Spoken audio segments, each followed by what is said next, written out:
Asal-usul berdiri Kesultanan Demak. Kesultanan Demak berdiri pada akhir abad ke-15, sekitar tahun 1478, seiring dengan melemahnya kekuasaan Majapahit.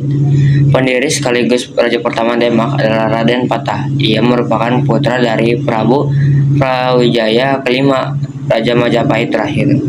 Sebelum menjadi kesultanan, wilayah ini dikenal sebagai Gelagah Wangi atau Bintara yang merupakan kadipaten di bawah kekuasaan Majapahit atas dukungan para wali songo. Raden Patah membangun wilayah ini menjadi pusat penyebaran agama Islam.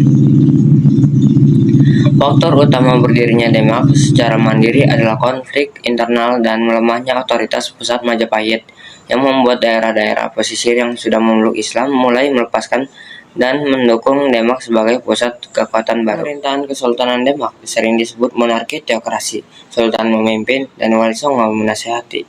Yang menjadi fokus utama Kesultanan Demak adalah ekspansi wilayah ke seluruh Jawa dan perlawanan terhadap Portugis atau Patiunus. Masa jaya Kesultanan Demak saat di bawah Sultan Trenggara berhasil menguasai pesisir Jawa hingga sebagian pedalaman. Kejatuhan Kesultanan Demak dikarenakan konflik perebutan tahta pasca Sultan Trenggara yang menyebabkan pusat kekuasaan pindah ke Pajang.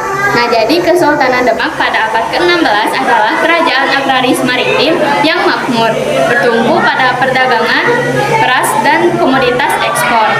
Dengan lokasi strategis di pesisir utara Jawa, Demak menjadi penghubung jalur rempah-rempah internasional antara Maluku dan Malaka. Jepara berperan sebagai pelabuhan utama, ekspor beras, kayu jati, dan madu. Kondisi ekonomi dan perdagangan Kesultanan Demak. Ada pilar ekonominya. Ekonominya itu didukung oleh pertanian pedalaman yang subur, seperti beras dan palawija, dan perdagangan maritim yang pesat. Komoditas utamanya adalah beras, komoditas ekspor utama ke Malaka dan Maluku. Disusul kayu jati, lilin, dan kain tenun. Lalu ada pusat perdagangannya ada di Pelabuhan Jepara, berfungsi sebagai gudang beras utama dan pusat kegiatan ekspor impor. Armada laut. Nah, Demak sendiri memiliki armada laut yang kuat untuk mengamankan jalur perdagangan dari pengaruh Portugis. Nah, peran geografisnya ada di letak ibu kota di pesisir utara, mempermudah interaksi dengan pedagang internasional. Masa kejayaannya, ekonominya itu mencapai puncaknya pada masa Sultan Trenggono pada tahun 1521 sampai 1546, menjadikan Demak pusat perniagaan, pelayaran, dan penyebaran Islam. Secara keseluruhan, Demak berhasil menggabungkan potensi pertanian pedalaman dengan perdagangan laut, menjadikannya kekuatan ekonomi baru di Pulau Jawa. Sosial Kesultanan Demak. Yang satu, masyarakat berbasis Islam. Kehidupan masyarakat sangat dipengaruhi oleh ajaran Islam. Nilai-nilai Islam diterapkan dalam kehidupan sehari-hari, seperti gotong royong, sopan santun, dan kegiatan keagamaan. Lalu yang kedua, peran ulama sangat besar. Para ulama dan wali songo memiliki pengaruh besar dalam pendidikan, pemerintahan, dan penyebaran agama. Mereka mengajarkan Islam melalui pesantren, dakwah, dan budaya. Lalu yang ketiga, masyarakat hidup dari perdagangan dan pertanian. Letak Demak yang strategis di pesisir utara Jawa membuat perdagangan berkembang pesat. Banyak pedagang dari Jawa, Melayu, Arab, Gujarat, dan Tiongkok datang untuk berdagang. Selain itu, masyarakat juga bekerja sebagai petani dan nelayan. Lalu yang keempat, terjalin hubungan sosial yang baik. Kehidupan masyarakat cukup rukun karena adanya semangat kebersamaan dan pengaruh ajaran Islam. Kegiatan seperti kerja bakti dan musyawarah sering dilakukan. Lalu yang kelima, pendidikan agama berkembang. Banyak didirikan pesantren sebagai pusat pendidikan Islam. Masyarakat belajar membaca Al-Quran, ilmu agama, dan akhlak. Lalu kondisi budaya Kesultanan Demak. Satu, perpaduan budaya Islam dan Jawa. Budaya Islam tidak menghapus budaya lama, tetapi bercampur dengan budaya Jawa. Tradisi Jawa tetap dipertahankan, lalu diberi nilai-nilai Islam. Lalu yang kedua, perkembangan seni dan tradisi. Seni wayang, gamelan, dan lagu-lagu daerah sering digunakan sebagai media dakwah Islam. Contohnya Sunan Kalijaga memakai wayang untuk menyebarkan ajaran Islam.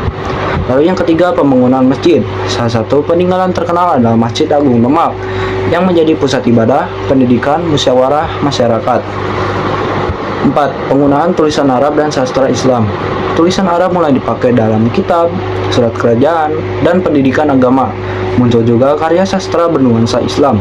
Lalu yang kelima, tradisi keagamaan berkembang. Masyarakat mulai mengenal tradisi seperti peringatan Maulid Nabi, pengajian, dan selamatan yang dipadukan dengan adat Selanjutnya ada faktor kemunduran. Faktor kemunduran yang pertama adalah perebutan kekuasaan atau perang saudara. Konflik internal keluarga setelah wafatnya Sultan Trenggono, terutama antara Pangeran Sekar Sedolepen dan Sunan Prawoto, serta perselisihan dengan Arya Penangsang, melemahnya stabilitas kerajaan. Yang kedua, pindahnya pusat pemerintahan. Kekuasaan Demak berakhir ketika Jakatingkir atau Sultan Hadiwijaya memindahkan pusat pemerintahan ke Pajang di pedalaman Jawa yang mengubah orientasi kerajaan dari maritim ke agraris. Yang ketiga, munculnya kerajaan-kerajaan baru. Berdirinya kerajaan lain di Jawa seperti Pajang, kemudian Mataram, Islam mengurangi wilayah kekuasaan dan pengaruh politik Demak. Yang keempat, dampak serangan ke Malaka. Upaya pengusiran Portugis di Malaka seperti serangan Pati Unus menguras banyak sumber daya, personel, biaya, namun tidak membuahkan hasil yang permanen.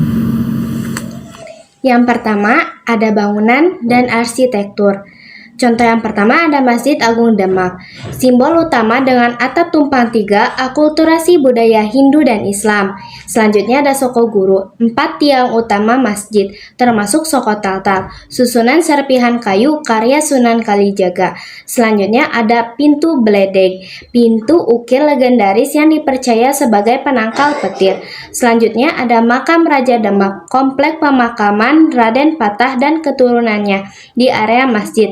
Selanjutnya ada Benda Pusaka, Dampar Kencana, singgasana raja-raja. Selanjutnya ada piring campak, piring keramik hiasan dinding masjid, pemberian dari Ibu Raden Patah. Selanjutnya ada Maksurah, ruangan khusus sholat untuk sultan demi keamanannya.